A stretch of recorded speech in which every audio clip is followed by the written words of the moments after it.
Hello and welcome back to episode 7 of the If You're Listening to This We're Probably Dead podcast. Today we're back talking about the Backrooms. The Backrooms. So where we left off, we were sort of talking about what led up to the Backrooms. We're talking about Meet the Blacks. We're talking about Meet the Blacks. Meet the Blackrooms. We were talking sort of how it was made, stuff like that, and now we're going to go into more of the story. Yeah. We're not going to go into the whole story because if we went into the whole story, it would be like a 8-hour fucking I've got to be at work. podcast. Lee's got to be at work in 20 minutes. We've got to pay the power bills. We've got to pay the electricity bill somehow. So yeah, do we want to sort of break down the story? So I think we broke down the first episode. Sort of. Well, we so introduce someone falls through into the back room. Yeah, he has no idea where he is. He trips on a cobblestone and he just goes through. And then he's chased. The basic premise of it's just a short film where a guy's chased around. A tale as old as time. Man chased by a beast. monster. The interesting bit is where we start to find out who's behind this. Well, we find out in the next couple of episodes. It's a company called Async. Yeah. Or I think Asinine. No, it's Async. A-S. It's Y-N. A and then S-Y-N-C, which is sync. So Async. But well, you would know that if you unsurprising. The plot takes government bad approach. Government bad. How did they? What was the whole point of the? So, from my research on it, what I gathered is that they were trying to come up with a solution for overpopulation on Earth, and when they discover the Backrooms, I think it is something to do with a theory Einstein had about space and space-time continuum. And then through that they discover the Backrooms, and they start selling it as a like storage capability, and they're like, look at all that you can have. Big yellow storage. Pretty much. I mean, it's very yellow. It is yellow. They are looking for a way to. They're like, right, human population is growing too big. I think at this point we're in 1990 in the timeline. So the first episode is in 1988. Then the next one's 1989, 1990, and that goes on for like quite a The while. Backrooms of '88. So they're like, right, we've got to fucking sort out this overpopulation problem. So these boffins... Come on, boffins! These boffins figure out, well, we found this sort of theory, we're trying to open dimensions so that there's more... We found these rooms, beings. we're going to call them the Backrooms. And when you watch the episode where it's about them trying to open it, they're like, oh my god, turn it off. Jesus Christ, what is that? No, you don't see anything. It's so powerful. You just see like, you describe it as like a map? Yeah, well, I think it's... as I understand it, it's a map basically of the layout of the Backrooms. Of just this first section that they've come across. Because the thing about it is that it's... Is it ever changing? It's constantly... Well, I'm not sure if it's ever changing. It's more like the universe, how the universe is constantly expanding. Right. The Backrooms is constantly making different variations, and I guess you can say layers, because they go through like floors. The way I've seen it from what we've watched, because again, there's constantly new stuff coming out, so we're never going to be fully up to date. But it's almost like the rooms themselves, or the area in which they occupy between space. It's like it's mutating. So it starts off as, let's say, one room, and then that one room becomes two. I don't know if I'm using. It's not like osmosis, but like when a virus mutates, it has its core values. At this point, I'm sorry, but I didn't even notice that the mic had been unplugged, Louis' one, so it fucked up the recording. We pick up here. I don't even know what Niall is talking about, to be honest, but try and follow along. It's somewhat relevant. We said that it looked like Cyber Blight. I like the way. But it's like something who doesn't understand how life works, trying to create life for the first time. So it's like you didn't even create. It's like what happened. The way I'm seeing is like, obviously in the Bible, God created Adam and Eve, but what was that like before? Did he perfect it first time, or is this like a continuing, ongoing process? Does he have test tubes filled with failed Adams and Eves? Real, actually, does he? Adnams. Come on, the pod god. What's the pod god? Come on the pod, God. What is that alcohol? Adnams. Adnams? Yeah. It's an ale, I'm pretty sure. Oh, okay. Why? So I was just thinking of alpha version Adam. Okay. That's an incredibly boring comment. It's like one of my stories. But one thing about the monster, I'm not sure if it's for all of the monsters, but for at least one that I think we see a couple of times, it is mimicking human noises. But you can hear like screaming, so it must have heard. Yeah. So the people must have fallen through. The idea is that the monster is replicating the noises of like people that it's encountered and killed. Later on in the series, it sounds like a mix between a man yelling or screaming and a woman yelling or screaming. Yeah, and then it's just like somebody talking mixed in with that as well.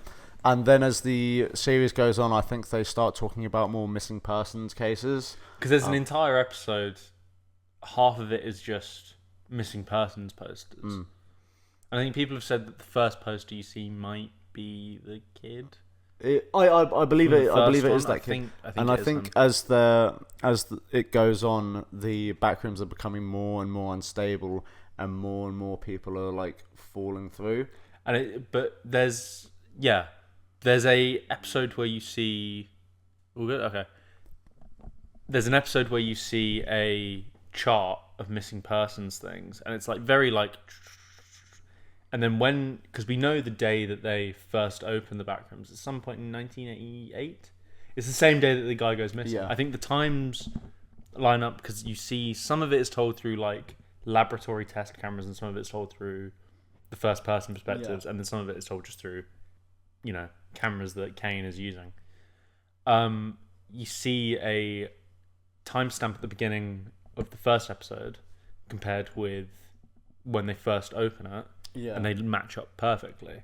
So it's the government or async doing this has resulted in it. Well, that's the other thing, is that it's not strictly the government that's doing it. It's async trying to get a government contract. Yeah. It's all about the evils of capitalism. Yeah, truly. Really. It's actually about Reagan's America when you think about it, and Thatcherism. Trump would definitely give async some. Trump would give async billions of dollars. Put in there. We'll get them all. We'll put all of the. We'll put them on a plane. All the great Americans. All the great American folks. We're gonna living in the backrooms. Backrooms. Yeah. It's alright. It's okay. Do you like that? Do you like the little YMCA dance? Not a fan. But I think there's a point where the government denies knowledge, but we know that the government knows about it. Because at the beginning of some of these, there's an FBI warning saying this is confidential information. So we know that the government knows about it, or at least the FBI know about it. Cash Patel knows about it. Were they? I think they were experimenting with the idea of storing military capabilities there as well, or doing like nuclear. I just thought they were just storing boxes. I think they were trying to put just everything they could in there. Fair enough. To beat the Soviets and the Chinese. Just start putting people there. That's what they want to do. Put the Soviets and the Chinese there. It's just downsizing. It's the film Downsizing, where they make Matt Damon really little. Have you seen that? I haven't seen that. I've seen Honey, I Shrunk the Kids. There's a film called I think it's directed by Alexander Payne. Came out in 2017, I think. Yeah, 2017. Downsizing 2017, directed by Alexander Payne. I've never actually seen it, but it's just they make Matt Damon really little. Who's Matt Damon's wife? Can you, producer Theo, can you look up who plays Matt Damon's wife? Please? Okay. I'm not in the producer seat anymore. You have to. You actually have to. Yeah, actually have to. This is a do or die situation. And Christoph Waltz is very little as well, I think. Christoph Waltz! He's very little. I love Christoph Waltz. I think it's the same thing as that Earth is overpopulated, so they're trying to figure out a way in which they can curb that. And that the Backrooms is the answer. But the problem is that when Async opened it up, it's just fucked everything. Yeah, people just start falling in. Who is his wife? I can't remember. There's a female lead in it. Is it Hong Chow? I think it might be Hong Chow. And then there's Christian Wiig. No, Christian Wiig is his wife. and I think Hong Chow might be Christoph Waltz's wife. But it's terrifying because when you see that missing persons, to go back to that after a very long-winded detour, when you see the missing person spike goes up, that's such a good example of how scary he makes looking at a graph. It's the implication of like what the graph actually because I think means. it goes up to like 1,000 people or something, and it's in like one area. There's also, so we've talked about how it's made up, but there's also just like security camera footage of just the real world, and there's an episode where it's just security camera footage for like a minute of a highway, and then all of a sudden a car just comes out of nowhere. Like, there is like quite a scary reality, like the practicality of that. Like one, just like imagine just falling through the floor. The sofa now. But are you safe in places like England then? Is it just localized to America? Is it? Or around the area where async is? Well, that's what I'd imagine. That like the closer you are to the source, the more likely you are. But I mean, it's probably also fucked in England. Sorry, I just want everyone to hear this. Sorry, Lou, if I can borrow that quickly. So this is the AI dog.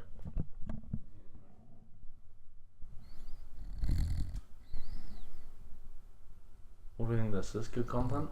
Oh, and he started snoring the second I took it away. Okay, that's brilliant. But yeah, it's just such a scary concept that you can just fall through. I think it sort of instills the fear of like so when I've got a story. When I was a kid, I used to sleepwalk, and one time in the middle of the night I woke up in the downstairs bathroom, like from my bedroom, and I was like 5. I was like, I ran upstairs to my parents' bedroom because I just didn't understand. Let me in! I'm so fucking scared. I didn't understand how I got there, and obviously, like as a kid, sleepwalking, that doesn't seem real. Like, yeah, how can anybody do that while they're asleep? And yeah, well, I guess just finding yourself in an alien space. I think it's like it's got a very like Cold War feeling to it as well. Like during the post World War II, when scientific innovation just went up. But yeah, do you know what you could compare it to? You could compare it to something like the invention of the nuclear bomb. I think it could serve as an allegory for something like that. Where I am become death. Well, yeah, it's built as a deterrent. They had no intention of actually using it, did they? Did. I'm aware that they did, but they had no intention of using it until it fell into the hands. It was built as a deterrent to scare the enemy. Oh yeah, but like, I'm sorry. Why would you build a nuclear bomb for the U.S. Army and think, they're not going to use it? They're not going to use it. They're not going to destroy 2 cities. When man makes a gun and gun is used to kill people. Shocker. But I think it's that thing of it's terrifying when you think you're trying to do something good, then turns out to be like it unleashes an evil more terrifying. Because that's what Twin Peaks is about. Twin Peaks is about the evil of the nuclear bomb. Oh, all the evil in Twin Peaks comes from. Oh, okay. Well, I haven't watched that much of Twin Peaks. You should watch it. Twin Peaks is very good, by the way. There's like a religious story. I think is it the Tower of Babel? The Tower of Babel. Tower of Babel was like a man trying to get onto God's level, but and then he smite. Oh yeah. I think it's Old Testament. But then with stuff like this, it's I think it's in the Talmud. People are trying to better human society, and we're trying to make progress. And I think the thing about it is that we are taking shortcuts. Do we have but there's no central character, is it? We're just seeing the evils of this thing. Because it's not even that the Backrooms themselves, they're not evil. No. It's just human beings are in a place where they shouldn't be. Yeah. Like, something like the, what's it called? What was the submarine called? Was it Ocean Gate? Yeah. But like the Titan submersible. The Titan submersible. It's a thing, it's a story of human beings shouldn't be going down there. Where they're like, this is a level where you can come up with compression sickness. Well, there's a reason we're not going down. There's there. there's 1,000% a reason. There's 1,000% also a reason why. What is it? Is it something like 90% of the ocean is unexplored? Obviously, not the surface. Or we've depth. only explored 5% of the seabed. Okay, that's because I always thought when they say 90% of the ocean is unexplored, my head goes, so is there like islands we haven't seen? And then I think, well, no, because the globe exists. We have pictures of the globe, so we would know. Well, okay, I don't want to get too sidetracked. How did cartographers like basically figure out like how long everything was and draw it on a map? Because like you're doing like back in the 1500s when you're sailing across the west coast of Africa, you're just seeing the beach. I think what it is that they measure. It's some. I could be very, very wrong. It's something like they measure it from the distance they know they are compared to the length of the boat. I think that's what it is, because we didn't get like proper charted out maps. Have you seen like old maps of like what they thought America looked like, or like Africa, and it's just like it's just a square. I like to think of those people who are like, it doesn't look anything like that. Why did we think it did? Exactly. But going back to the Backrooms. How do we even get onto cartography? Well, no, because we were talking about the seabed and shit. But speaking about like places that people aren't supposed to go, I think it's a theme throughout Kane's productions, because he also does. He's the made oldest view. The oldest view. The oldest view is fascinating. And it's very similar in the sense that it's like. Shall I explain what it is quickly? Yeah, if you want. So this guy finds like it's almost like a staircase in the middle of the woods, and he just keeps going down it, and he starts like moving all this rubble out of the way, and he discovers this like it's a mole just under the ground, and then he realizes, fuck, I can't get out. It's like the but what was going on is that Kane enjoys, or I will hope he enjoys making it, these worlds which revolve around liminal spaces that are just like places people physically shouldn't impossible be. As well, because that staircase in the oldest view just goes down for like miles. And with the Backrooms, the rooms aren't. There's no order to it. There's no uniformity. Because they try. There's an episode where they send 3 guys in, and they try and map it out, and they try and figure out what's going on, and all but one of them dies. I believe so. Yeah.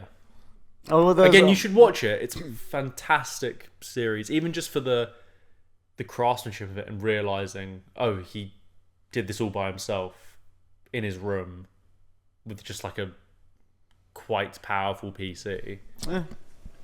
With a box of scraps. Kind of, actually. Maybe KanePixels is Iron Man, actually. Maybe he is. Tony Stark built this in a cave. There's no fog lights. There's no fog. There's no fog. Your fog lamps are on. Your fog lamp. That's our. Everyone take it off. That's our Alan Partridge reference. I think to sort of start getting towards wrapping up, it's just this. It's one of the scariest things to me is a liminal space. Just because I know we keep saying it, and it's probably getting on your nerves. It's a place. Do you want to make any more noise, Theo?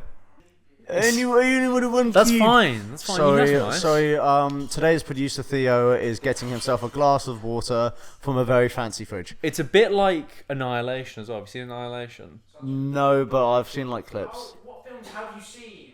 Fuck. You've seen clips? Well, yeah, you know on TikTok. Oh, yeah. fucking hell. Well, I've wanted to watch Annihilation, but it's not like a film I can put on with my family. Then just watch it yourself. No. Why? Films by myself in my room. Yeah, because you're a loser. Oh, okay. Everyone, do you guys watch films by yourself? Yeah, Comment that's a down question. below. Do you watch films by Most yourself? people are going to say yes. Do you illegally stream? Do you never watch films just by yourself? Has it always got? Do you always watch them with your family? There's been a couple of films I watched, but like for stuff that I like actually like thoroughly enjoy. All Quiet on the Western Front I'll probably watch by myself. Well, then why don't you just watch Annihilation by itself? I can send you a link to many streaming websites. It's fantastic. No, I would never. Ready? Pirate. I would never pirate a motion picture off the internet as that's illegal, and you can be sentenced to for 5 years. for up to 400 years. For up to For up to 2 million years. In your kitchen. Jesus Christ, we got there. You wouldn't steal a film. You wouldn't steal a policeman's helmet and shit in it. But yeah, it's kind of like Annihilation. It's like this space that sort of comes out of nowhere. Comes at you. With life Hard. that is altered and changed, and the people that go in there have no understanding of it the same way. There's someone who they find a corpse. I think it's the next episode where it just looks fucked. It's just like but isn't it moldy? it looks moldy, and the scientists are like, "What is this? We have no fucking clue. Who actually. was this? Which Why the was theory is that I think we said this last time. The theory is that it is. It's the guy. It's the guy from the first episode. I think this is a series we're definitely going to be coming back to. I think we'll definitely do more episodes in the Backrooms. Anytime Charlie gets some more goo on him, or Theo gets stuck up a tree and wants to listen to some Benson Boone, have a Capri Sun, we'll do an episode in the Backrooms. But that's I think we've covered all we want to cover for today. I think we've milked this cow dry. We have milked this cow dry. We're gonna let it replenish, and we'll be back. We'll milk ourselves dry. Yeah. We're gonna be back to talk about the Backrooms soon. By the time this episode is out, you're gonna wait probably a week, and then we're gonna have another episode with Charlie. We're gonna get back to the Cornetto trilogy. We're gonna be back in the bunker. We know people have been really itching for that. Theo's chasing it up. Because Theo's also chasing people. He's just running around the streets. Again, because the NSA were very kind to let us use this room. They've got like the big any South Park heads. What South Park said was actually true. They actually do have Santa Claus glued up to wires. Put up to wires. Yeah, Louis, do you have any recommendations for this week before we wrap up? Recommendations for this week. Yeah, I'd recommend that. I haven't watched anything. Okay. Yeah. Me and Louis recently rewatched all of the Mission Impossible films. Well, not all of them. We've got some still to get got through. 3 to go. We watched up to Rogue Nation. Who's the guy? His name I can never fucking remember. Ethan Hunt. No, Tom Cruise. No, the villain. I'm gonna. Philip Seymour Hoffman. Philip Seymour Hoffman. Is that the third one? That's the third one. If I'm gonna recommend anything, watch the third Mission Impossible You don't need film. to see the first 2. Philip Seymour Hoffman is fucking amazing. Rest in peace. He's the so goat. scary in it as well. Yeah. Like Louis was like, when I told him that, he was like, "Yeah, okay, guys, yeah, all right."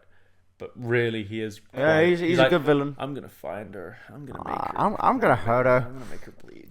He's like scarily good. He's Wow. like, fucking hell, this guy's a nut. Sorry, Mr. Hoffman. Yeah, watch Mission Impossible 3. That would be my recommendation. For the Don't week. watch Mission Impossible 2. Mission Impossible 2 Mission shit. Impossible 2 is fucking awful. I left it for ages, and I was like, Genuinely. you know what? Maybe I've just got like internet, just like, oh, everyone says it's shit. Maybe it's not that bad. It is that bad. No, it's nothing the worst. happens. They're in Australia and they do nothing with it. They don't even go to the. What's it called? What's the big? It's called Big Rock, isn't it? What? Ayers Rock? Ayers Rock. Where's Big Rock? There's a place called Big Rock. Not in Australia. It might be somewhere It's else. probably America. I think it is in America. They don't know. how to Ayers name Rock it. is. They could have gone. They could have had the final standoff there. On the rock. Oh no, it's a sacred place, isn't it? Supposedly. Yeah. Well, not supposed. It is a sacred place for the Aboriginal people. Yes. So he calls himself an Australian. He says that. So we will be back next week. Louis will be back. He'll be back behind the camera, so you'll be able to go like this. You know, take the covers off of your eyes. Yeah, you won't see me for a while. But we'll be back on. You'll be back on Sunday. We're going to talk. We're planning an episode on the Bye Bye Man at some point. The Bye Bye Man. Yeah, we got to. I know, guys. I know that it's been a week since you've had a good podcast. I know it's going to be 2 weeks. No, by the time this comes out, it'll be like a week and a half or something. I think. Whenever Theo can get it out. Don't give a toss. The other thing I want to say is that I know people love the random roulette thing that we do at the end, where we choose the film for the week. It's coming back. We just have to finish the Cornetto trilogy. Yeah, we'll get that out of the way, and then you can have all you want. You can have all your just desserts.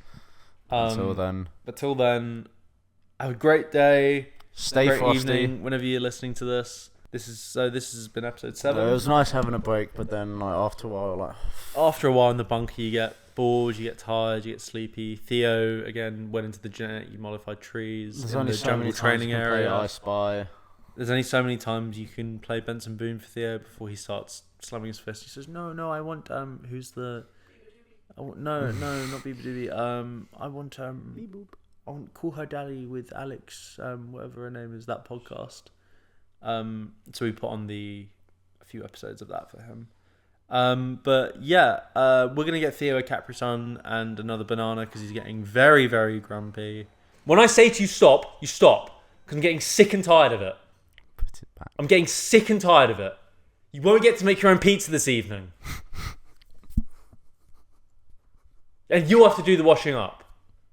Because I'm getting sick and tired of being pushed around. Right, you can cry, right. Theo's going to have a cry, and he's not going to get to make his own pizza this evening. So we're not having the pizza party anymore. Mom, please! No, you'll stop. You'll stop. Because of this behaviour, we're ending it here. We're ending it here. Thank you all for listening. Bye. Theo can... Oh, I'm just so horrifically furious. Right. Bye.